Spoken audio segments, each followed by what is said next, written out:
Umpamanya para sekolah, kepala dinas itu ada perintah khusus kepada Pak Daud, kepala sekolah kalian. Namun kepala dinas tersebut ingin bertemu Pak Daud secara langsung, maka dia tidak akan mengirim surat kepada Pak Daud, namun meminta Pak Daud langsung datang ke kantor kepala dinas. Begitupun Rasulullah SAW, karena beliau memiliki tugas khusus dari Allah Subhanahu wa Ta'ala, Allah langsung panggil Rasulullah, Allah Subhanahu wa Ta'ala langsung panggil Rasulullah SAW untuk menghadap Allah Subhanahu wa Ta'ala ke Sidratul Muntaha, langit ketujuh. Dalam perjalanannya langit pertama, langit kedua, langit ketiga. Jadi artinya ini merupakan tangga. Berarti tadi Isra itu adalah perjalanan di malam hari, sedangkan Mi'raj itu artinya secara bahasa adalah tangga. Tangga untuk Rasulullah SAW menghadap Allah Subhanahu wa Ta'ala, menemui Allah Subhanahu wa Ta'ala di Sidratul Muntaha di langit ketujuh. Di situ Allah Subhanahu wa Ta'ala mendapatkan perintah untuk kita semua melaksanakan sholat 50 waktu.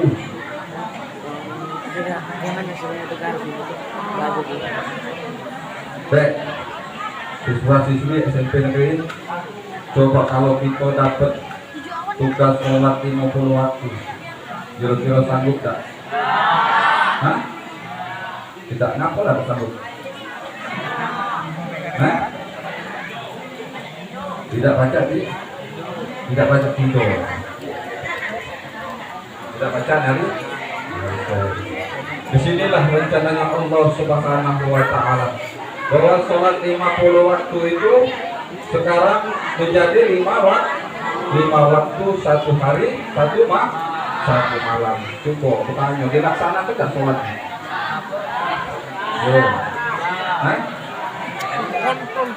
Kadang melaksanakan, kadang tidak. Maghrib, sholat, bisa tidak. Sekarang perintah sholat itu adalah perintah dari siapa? Perintah sholat, perintah dari Allah Subhanahu wa Ta'ala kepada Rasul, kepada umatnya. Jadi perintah Allah kita ini perintahkan bahwasanya sholat itu sholat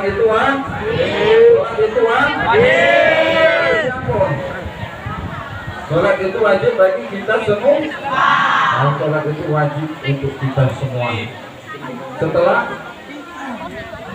Setelah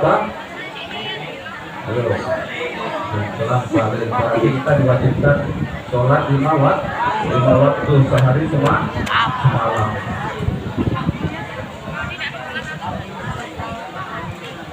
Takbir. Jadi perintah sholat ini didapatkan oleh Allah Subhanahu wa Ta'ala, yang awalnya 50 waktu turun Allah Subhanahu wa Ta'ala ketemu Nabi Musa. Kata Nabi Musa, hai Muhammad, apakah yang diperintahkan oleh Allah Subhanahu wa Ta'ala, yakni sholat 50 waktu dalam 1 hari 1 malam. Kata Nabi Musa, Muhammad, tidak akan mungkin umatmu sanggup untuk melaksanakan sholat 50 waktu dalam 1 hari 1 malam, sedangkan umatku aja tidak sanggup. Maka berapa kali Rasulullah SAW mondar-mandir bolak-balik menghadap Allah Subhanahu wa Ta'ala, sehingga didapatkan sampai sekarang bahwasanya kita diwajibkan oleh Allah Subhanahu wa Ta'ala sholat 5 waktu. Allah Subhanahu wa Ta'ala memerintahkan zakat, Allah Subhanahu wa Ta'ala memerintahkan kita puasa. Allah Subhanahu wa Ta'ala hanya mengutus malaikat Jibril untuk menyampaikan risalahnya kepada Rasulullah SAW.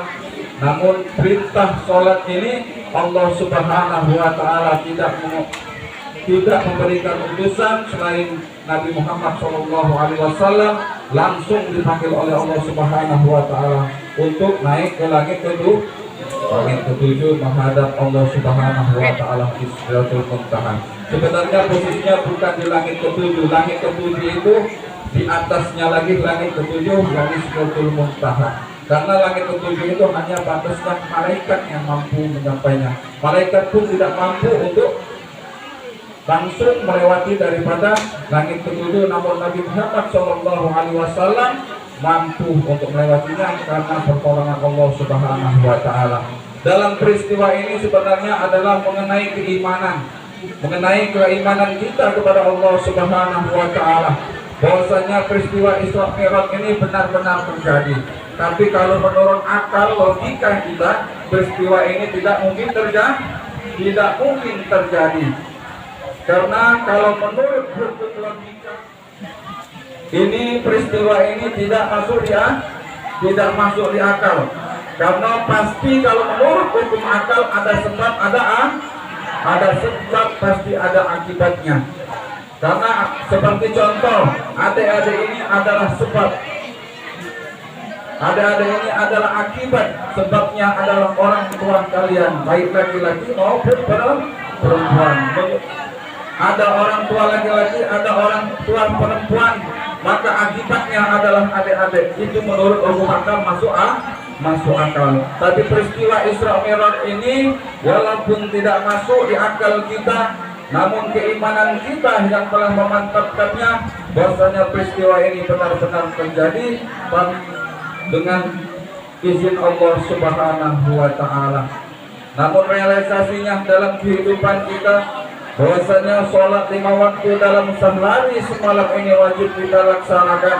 Karena di dalam sholat itu disinilah bahwasanya perintah Allah Subhanahu wa Ta'ala untuk kita melaksanakan sholat dalam 1 hari 1 malam 5 waktu, bahwasanya untuk kita di dalam keseharian kita Allah Subhanahu wa Ta'ala di dalam melaksanakan sholat bahwasanya ada waktu-waktu khusus, bahwasanya di situ Allah Subhanahu wa Ta'ala memerintahkan kita untuk selalu menghormati waktu.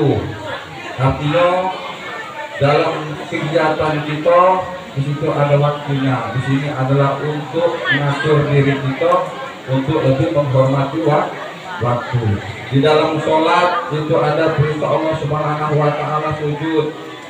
Di dalam sujud ini berarti baik pejabat, baik yang pintar, baik yang kecil, besar, gemuk, pendek, semuanya sama-sama sujud. Besar, kecil, gemuk, pendek, semuanya sujud.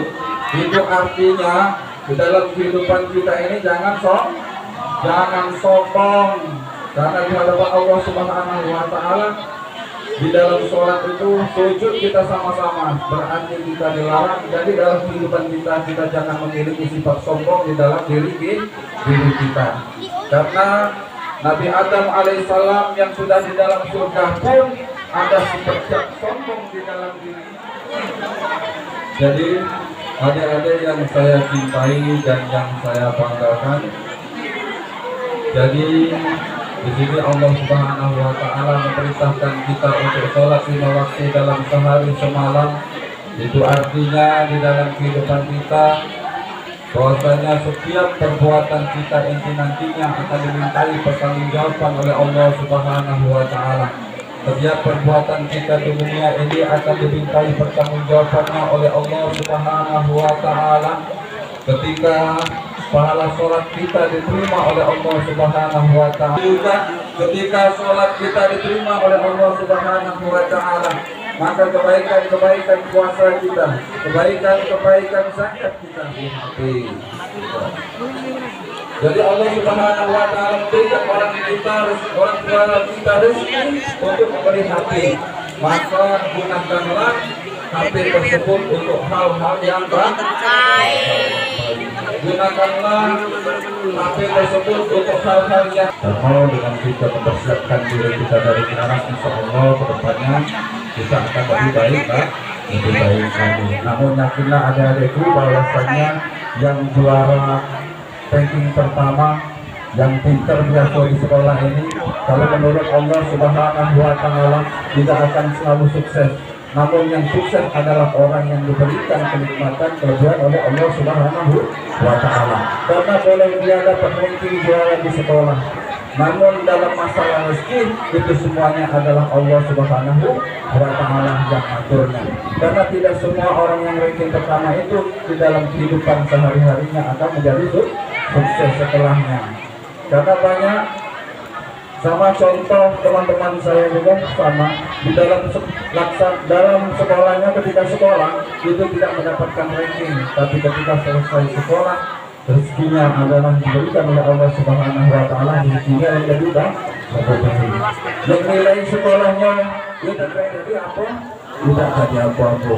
Sedangkan yang sekolahnya biasa-biasa soleh jadi kades, jadi anggota dewan dan lain-lain sebagainya. Karena yang mengatur semuanya adalah Allah Subhanahu wa Ta'ala. Oleh karenanya tatalah diri kita dari sekarang, jangan sampai media sosial itu merusak diri kita. Karena adik-adik masih kecil, adik-adik ini masih masa pendidikan, masih masa penataan diri untuk yang lebih baik lagi. Karenanya jangan terpengaruh oleh media sosial yang konten-kontennya tidak baik.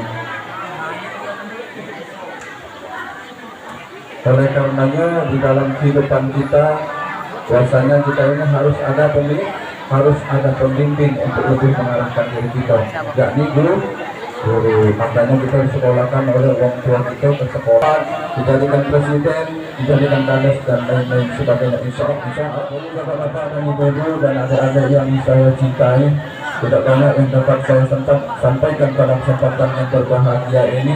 Mungkin hanya ini yang dapat saya sampaikan. Lebih dan kurang saya mohon maaf kepada Allah Subhanahu wa Ta'ala. Saya mohon ampun. Billahi taufiq wal hidayah. Wassalamualaikum warahmatullahi wabarakatuh.